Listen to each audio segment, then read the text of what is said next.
కావేరిని కాపాడి ఆదికేశవులు హాస్పిటల్ తీసుకొచ్చిన తర్వాత ట్రీట్మెంట్ జరిగిన తర్వాత మీరు వెళ్ళండి బాబాయ్, మీకేమైనా పని ఉంటే అని చెప్పేసి కావేరి అంటుంది. లేదమ్మా, మీ వాళ్ళకి అప్పచెప్పిన తర్వాత వెళ్తానులే అని చెప్పేసి ఆదికేశవులు హాస్పిటల్లో ఉంటాడు. ఇక లక్ష్మికి ఫోన్ చేసి హాస్పిటల్ దగ్గరికి వచ్చిన తర్వాత వెంటనే క్యాబిన్ దగ్గర అడుగుతుండగా కావేరిని చూపిస్తుంది. అప్పుడు కావేరిని చూసిన లక్ష్మి కావేరి అని చెప్పేసి పిలుస్తుంది. ఇక లక్ష్మి చూసిన ఆదికేశవులు షాక్ అయిపోతాడు. వెంటనే అన్ఎక్స్పెక్టెడ్గా లక్ష్మి కూడా ఆదికేశవుల్ని చూస్తుంది. నానా చెప్పేసి అంటుంది. అమ్మ లక్ష్మి అని చెప్పేసి వెంటనే షాక్లో ఉండిపోతారు. ఈలోపు వెంటనే అక్కడి నుంచి తప్పించుకునే ప్రయత్నం లేకుండా లక్ష్మి ఆదికేశవులకి రెడ్ హ్యాండెడ్గా దొరికిపోతుంది. ఏంటమ్మా నువ్వు ఇక్కడ ఉండడం ఏంటి, అది ఇక్కడ అని అంటుండగా, అదేంటి బాబాయ్, మా లక్ష్మి నీకు తెలుసా? లక్ష్మి తెలియడం కాదమ్మా, ఇందాక నుంచి నీకు చెప్పానే నా కూతురు అని, తనే నా లక్ష్మి అని చెప్పేసి అన్న తర్వాత ఒకసారిగా లక్ష్మి మాటలు విన్న కావేరి షాక్ అయిపోతుంది. అదేంటమ్మా నువ్వు అమెరికాలో అల్లుడు గారితో ఉన్నావనే అబద్ధమా? అది కాదు నాన్న, నేను చెప్పేది విను. అంటే ఎన్ని రోజులు మమ్మల్ని నమ్మించి మోసం చేశాడా అల్లుడు, అంటే కావాలని ఇక నీ పేరు ఊరు తెలియకుండా ఓ ఇంటికిచ్చి పెళ్లి చేస్తే ఏకంగా నా కూతురు జీవితం ఇలా చేసిన ఆ విహారీని వదిలిపెట్టను. అది కాదు నాన్న, నువ్వు పొరపాటు పడుతున్నావు. అవును బాబాయ్, నువ్వు పొరపాటుగా ఆలోచిస్తున్నావు. ఆలోచించడం కాదమ్మా, ఒక కన్న తండ్రి నమ్మించి పెళ్లి చేసి అమెరికాకు పంపించాడని అందరికీ ఊరు చెప్పి నా కూతురు ఒక రేంజ్లో బ్రతుకుతుందని చెప్పి తిరిగే ఈ ఎర్రి తండ్రిని ఇక మీరు అందరూ నమ్మించి మోసం చేశారు. నా కూతురు ఎలాంటి దీన పరిస్థితులు ఉందో ఇప్పుడు ఎదురుగా కనిపించట్లేదా? లక్ష్మి, నువ్వు కావాలని నమ్మించి మోసం చేస్తున్నారో లేకపోతే ఈ విషయం తెలిస్తే ఈ తండ్రి చిన్ని గుండె ఆగలేదని నువ్వు బాధపడుతున్నావో నీ కళ్ళు చెప్తున్నాయి. నాన్న, నువ్వు పడుతున్నావు. మీ అల్లుడు గారు ఎలాంటి తప్పు చేయలేదు. అవునా? ఎన్ని రోజులు మరి ఈ విషయం చెప్పకుండా అమెరికాలో ఉన్నానని నాకు నమ్మించి మోసం ఎందుకు చేసావు? అంటే ఈ తండ్రిని నమ్మించే మోసం చేసే అల్లుడు గారు నువ్వు కలిసే కదా. దీని ప్రకారం చూస్తుంటే నీ జీవితం సర్వనాశనం చేసిన ఆ కుటుంబాన్ని వదిలిపెట్టను. ఇంటికి వెళ్దాం పదా అని అంటుండగా ఈలోపు విహారీ హాస్పిటల్ దగ్గరికి వస్తాడు. లేదు నాన్న, నువ్వు పొరపాటు పడుతున్నావు. విహారీ గారు చాలా మంచోడు. కొన్ని కారణాల వల్ల ఇలా జరగాల్సి వచ్చింది. ఏం జరిగినా సరే ఎట్టి పరిస్థితుల్లో నేను వాళ్లకు నమ్మి ఇంకా నేను పిచ్చోన్లాగా వదిలిపెట్టి పోలేను. కనకలమ్మాష్మి, నా మాట వింటావా లేకపోతే చావాలా అని ఇక ఆదికేశవులు లక్ష్మిని బెదిరిస్తాడు. అది కాదు బాబాయ్, ఒక్కసారి నా మాట విను. లేదమ్మా, ఎవ్వరి మాట వినను, పద అని చెప్పేసి చేపట్టుకొని లాక్కెళ్తాడు. ఈలోపు ఆ లక్ష్మిని తీసుకెళ్తున్న గల్లీ వైపే విహారీ కారు తీసుకొని వస్తాడు. ఇక లక్ష్మి వెళ్తుంది హాస్పిటల్ బయటికి. లక్ష్మి అని చెప్పేసి పిలుచుకుంటూ వస్తుండగా ఆటో మాట్లాడుకొని లక్ష్మిని ఆదికేశవులు బలవంతంగా తీసుకెళ్తాడు. కావేరి, ఇక లక్ష్మి ఎక్కడికి వెళ్తుంది? అన్నయ్య మీకు విషయం చెప్పాలి. ఏమైందమ్మా? వాళ్ళ నాన్న వచ్చి ఇక జరిగిన విషయం తెలుసుకొని లక్ష్మిని తీసుకెళ్ళాడు. ఏమంటున్నావు? అవును, ఇందాక నాకు యాక్సిడెంట్ జరిగితే తనే కాపాడాడు. అనుకోకుండా నేను లక్ష్మికి చెప్తే వాళ్ళ కూతురు అని చెప్పేసి బయటపడ్డ తర్వాత ఇక లక్ష్మిని బలవంతంగా తీసుకెళ్ళాడు అని అన్న తర్వాత ఈలోపు లక్ష్మిని ఆదికేశవులు ఇంటికి తీసుకెళ్ళిన తర్వాత గౌరీ లక్ష్మిని చూసి, ఇదేంటమ్మా, ఇదేంటి ఇలా వచ్చావు? నీ కూతురు నమ్మించి మోసం చేసిందే. ఏంటయ్యా, ఏం మాట్లాడుతున్నావు? అవునే, నా కూతురు దర్జాగా బతుకుతుందని ఎర్రి తల్లిదండ్రులం నమ్మించి మోసం చేసిందే నీ కూతురు. అంతేకాదే నా అల్లుడు అమెరికాని ఊరంతా గగ్గోలెత్తి ఇక చెప్పాను కదే, నమ్మించి మోసం చేశాడే నీ అల్లుడు.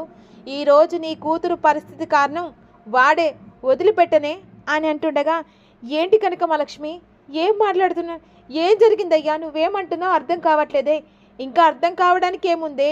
నీ కూతురు నీ అల్లుడు కలిసి మనల్ని ఎర్రి పప్పలం చేసి అమెరికాలో ఉన్నామని అబద్ధం చెప్పి ఇన్ని రోజులు నమ్మించారే. కానీ ఆ నమ్మించిన ఆ బంటే మోసం చేసి నీ కూతుర్ని వదిలిపెట్టి వెళ్ళిపోయాడే. ఇదే జరిగింది అని ఆదికేశవులు చెప్పిన మాటలకు గౌరీ షాక్ అయిపోతుంది. ఏంటి లక్ష్మి, అసలు ఏం మాట్లాడుతున్నాడు?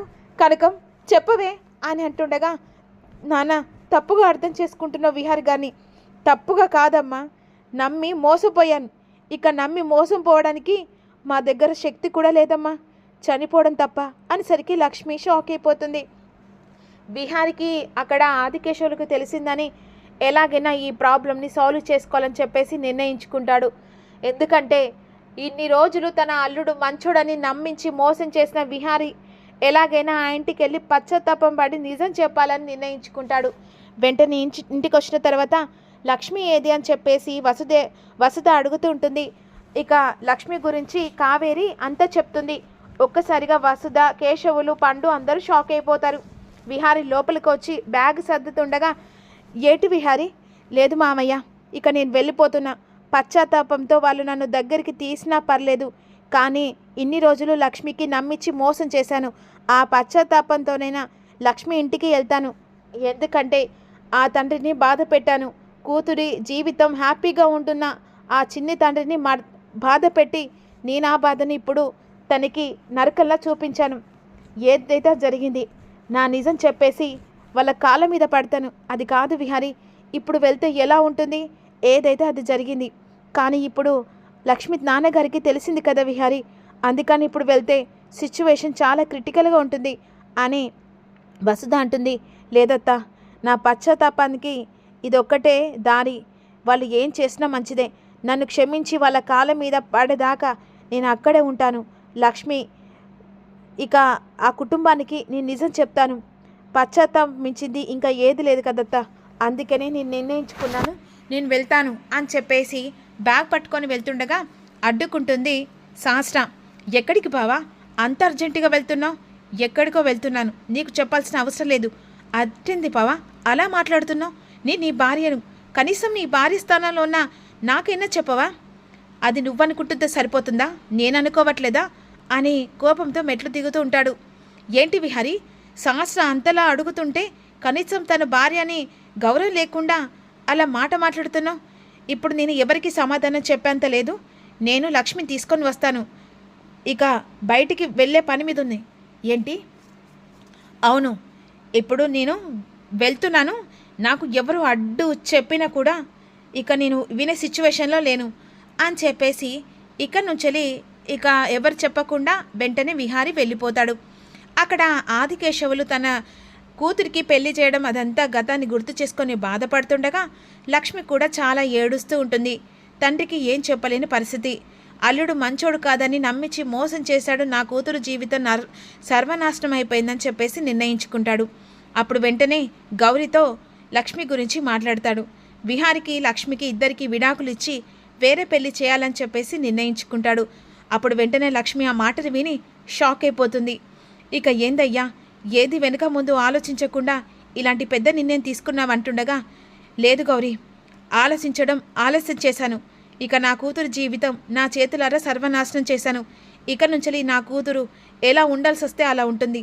నా మాటకు కట్టుబడి నా కూతురు జీవితాన్ని ఇలా చేసినందుకు ఈ తండ్రి బాధ పెట్టకుండా ఎన్ని కష్టాలు పడ్డదో నా కూతురును చూస్తేనే అర్థమవుతుంది అని అంటుండగా తెల్లేసరికి విహారి ఇక లక్ష్మి వాళ్ళ ఇంటికి పుట్టినింటికి వస్తాడు. గేటు దగ్గర లోపలికి వస్తున్న విహాన్ని చూసి ఆగు అని చెప్పేసి కోపంతో ఇక ఆదికేశవులు అంటాడు. అది కాదు మామయ్య, నీకు పిలిచే ఇక రైట్స్ కూడా లేవు. అంతేకాదు, నా కూతుర్ని నమ్మించి మోసం చేసిన నిన్ను వదిలిపెట్టను. ఊరి కడపడ కట్టేసి నిన్ను కొరడ దెబ్బలతో కొట్టిస్తాను. ఇంత పిచ్చలం చేసి నా కూతుర్ని నమ్మించి, అంతేకాకుండా నా కూతురు జీవితాన్ని సర్వనాశనం చేసిన వదిలిపెట్టను. నేను చెప్పేది ఒక్కసారి వినండి మావయ్య అని అన్నా కూడా ఆదికేశవులు వినిపించుకోడు. ఇక ఏమాత్రం కూడా నీకు నా కూతురికి ఎలాంటి బంధం లేదు. విడాకులు నీ ఇంటికి వస్తాయి, ఆ తర్వాత సంతకం పెట్టు. నా కూతురికి పెళ్లి చేస్తానని ఈ మాట విన్న విహారి ఏ నిర్ణయం తీసుకుంటాడు అనేది లక్ష్మిని తన భార్యగా ఇంటికి తీసుకొస్తాడో తెలుసుకుందాం. విహారి ఆదికేశవులకు అంత నిజం చెప్పిన తర్వాత మరి ఆదికేశవులు లక్ష్మిని విహార్ని ఇక భార్యాభర్తలుగా అంగీకరిస్తాడా అన్నది తెలుసుకోవాలనుకుంటే డోంట్ మిస్ యూ.